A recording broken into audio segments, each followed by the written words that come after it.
What's up, umpay, for today's video, for today's vlog. Magandang umaga sa inyong lahat, mga kaumpay. By the way, andito tayo sa Pilar, Santiago Island, mga kaumpay.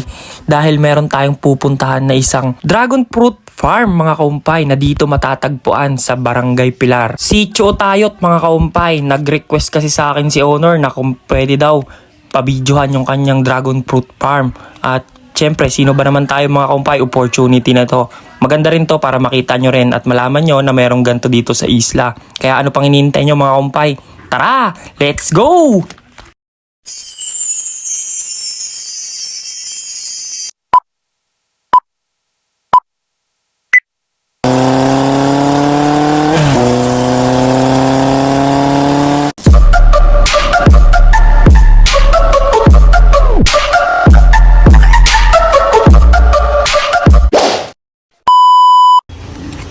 Good morning po. Ako po pala si Umpay. Bali, ano po ang pangalan natin, sir? Prospero Carolino. Bali kayo po yung caretaker na itong dragon fruit farm. Opo. Matanong ko lang po, ilang poste po yung itong dragon fruit farm nyo? Ito 140 na poste. 114. Opo. Grabe, napakarami po, ano?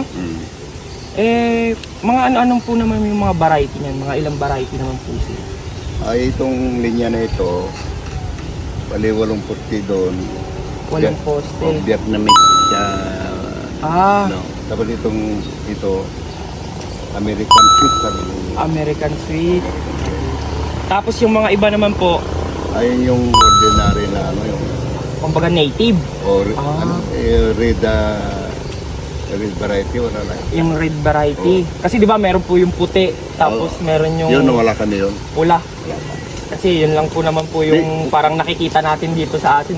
Pula lahat ito, pero yung dito sa amin, yung dilaw wala pa. Dilaw sa may puti. Bali, matatagpuan po itong dragon fruit farm nyo dito sa Mansur. Barangay Pilar, Santiago Island po, mga kaumpay. Sa mga followers natin dyan, pagdating ng tag-ani na nila, pwede po kayong bumisita. At bukod doon sa mismong kalsada, matatanaw nyo po agad. Opo.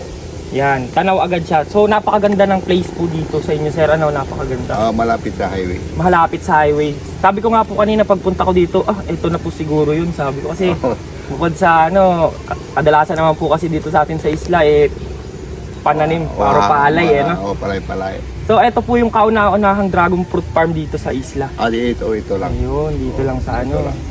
sa 7 barangay. Ito, Meron Barangay ditong Pilar.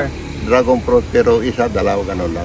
Yung mga normal na tanim lang sa bahay. And po, ano po to, paano po ninyo alagaan ng dragon fruit farm? Ito po, hindi kami gumagamit ng commercial fertilizer. Commercial fertilizer? Hindi kami gumagamit. Ang ginagamit namin ay organic. Organic? Organic. Mas maganda po ba ang organic?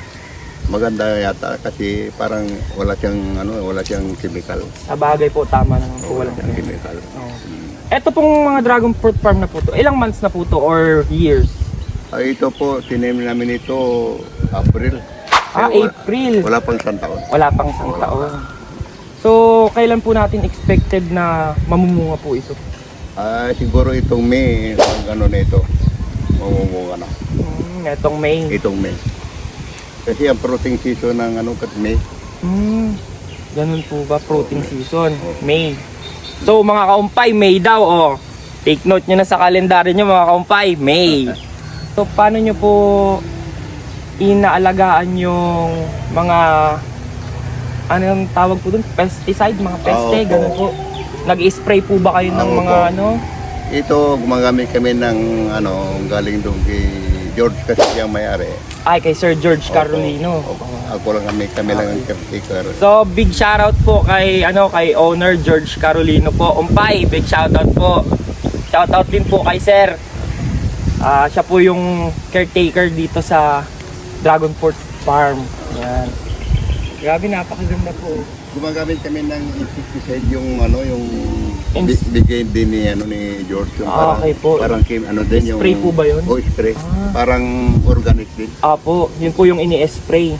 Tapos yung fertilizer niya ini-spray din. Organic din.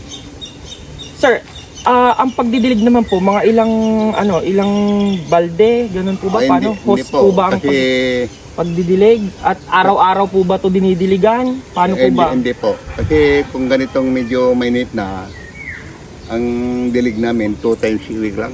2 times a week. Oo, 2 times a week. Pero pagdating ng ng talagang mainit na bandang April, May, mga 3 times a week na. 3 times a week na. Kasi sobrang nanginit eh.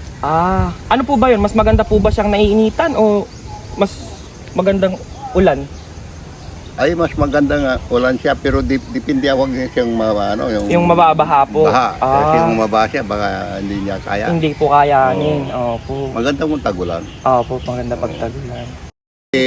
Ito, medyo hindi masyadong yung malalaking dahon. Saka ito, kasi dahil dito ko na yung madyungan. Madyungan. O, madyungan. Hindi po ganong nabibilad. Opo. Pero mo doon sa gitna, ang lalaki kasi walang hindi madyungan.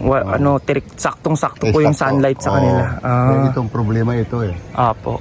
Hindi naman pwedeng putol, maraming yung nangagat na Arara. anrara. Kaya itong problema namin eh. Opo. Pero darating ang araw, tanggalin din ito. Opo. Para pare-parehas na sila ng Para tubo. lumaki din ito. Okay po. Ilang ito, siguro mga 5 posto ito. Na nadyungan po Oo. Kita mo naman, medyo mo payat ang Apo. dahon. Medyo payat. Yan lang ang problema. Madyungan siya. Opo. Oo.